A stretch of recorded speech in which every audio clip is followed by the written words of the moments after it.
Hey everyone, welcome back and happy Tuesday. All right, guys. Well, if you did not see, Jason dropped an Anchor Watch, but a pre recorded Anchor Watch on Up and Adam Channel 1. So, right here, resident, home, right in our very same house. So, go check that out. And it was the finale for what I would call like a sad season, but we get the new Below Deck and it looks really fucking good. Now, on top of that, Gelsey is going to be doing Love Island games. And tonight we have not only Dancing with the Stars, which, if you guys are into that, then amazing. I don't watch it, but we also get the Real Housewives of Salt Lake City. And guess what? Yours truly is nowhere near the drama, not involved. I am not Adam, Kiki, Monique Newell this season. It ain't happening. I'm not in it. I don't want no part of it. And I'm staying out of it. It's probably like exactly where you guys want me to be because I see the comments. But guys, pop off, smash the like button, show some love, and here we go.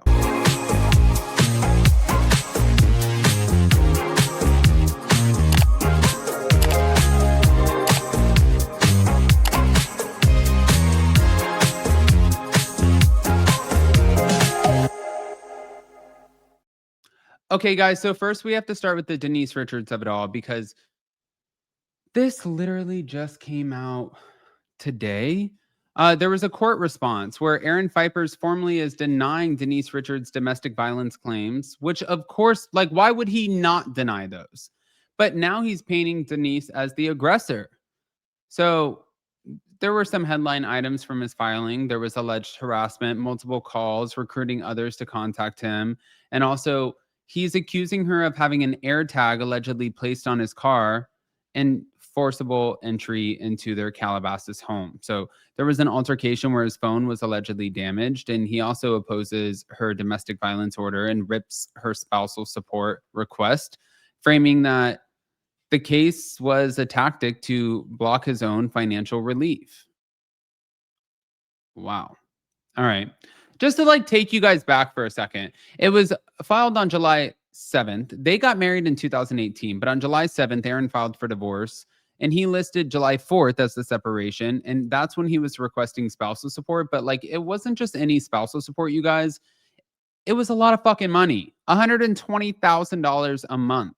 Now, Denise is also seeking a temporary restraining order, saying that there was repeated physical and mental abuse. And Aaron is publicly denying any of this abuse. But as of today, his response and DV denial, which is domestic violence denial, it lands with the new claims that we just talked about: harassment, tracking, entry, phone.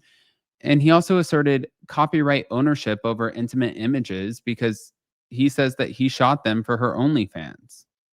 Now, the domestic violence protections through the temporary restraining order and Aaron's filing, that goes back to the spousal support, but he denied any of this with the domestic violence. And he sought spousal support in the divorce filing before all of this. Let me just say really quick, too, this is coming off a little, one, walking the press through your home. That gave me cause for pause. Like, I think that it would take a moron to not have cause for pause with that. I'm not accusing him of anything. Let me just be very clear about that. However, why the would you walk the press through your shared home if you were not trying to garner sympathy? That is my opinion. I'm not saying it's a fact. It's my opinion. There's something that's so off about this situation. It's not really landing with me. It's not making a whole lot of sense. But it doesn't stop there. Okay. Aaron said that there was an Apple tracker that was placed on his car, and that's a specific checkable allegation. If evidence surfaces in court, they will be able to find that. But when it comes to the home entry and the damaged phone, there was an alleged confrontation at the former marital residence. And yeah, we're going to find out what that is too. But when it comes to the OnlyFans photos, he claims that he was the primary photographer and thus holds the rights. And this could become a side dispute over content ownership. That just makes me think that you sound, and again, an opinion, that makes me think that you sound like a little bit of a D-bag. Like, if it was you taking photos of yourself, like if I just sat there and I was like, oh my God, here are my bubbies and here's what I'm doing. Hi. For OnlyFans and I was making money, that's one thing. Now, if I had Jason take the photos of me and all of a sudden Jason's like, I own those photos because I took them, I would be like, fuck off with that. They're still photos of me.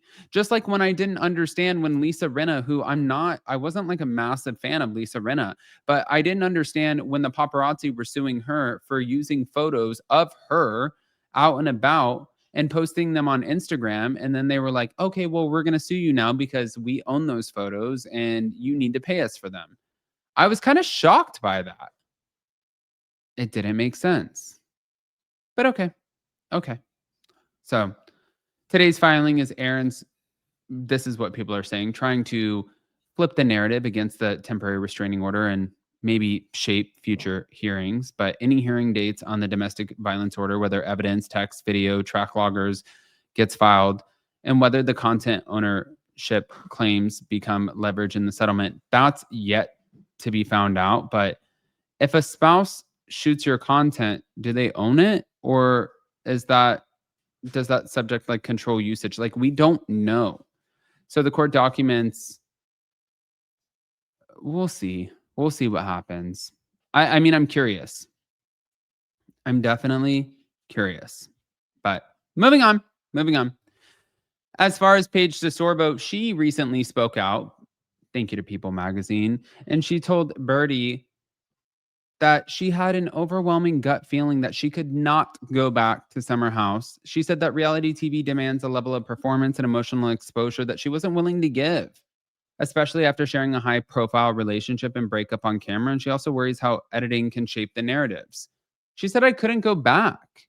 Now, she joined Summer House back in 2019. That was for season 3, and she became a main character through season 9. And she announced her exit in early of June 2025, right after the reunion. But now she's elaborating on the reasons.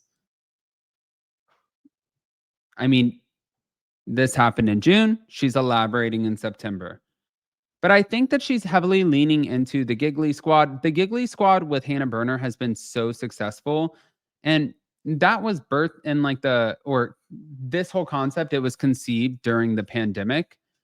And she admits that leaving was very scary career-wise, but she's embracing it. And look, the girl is thriving. We're not mad at her at all.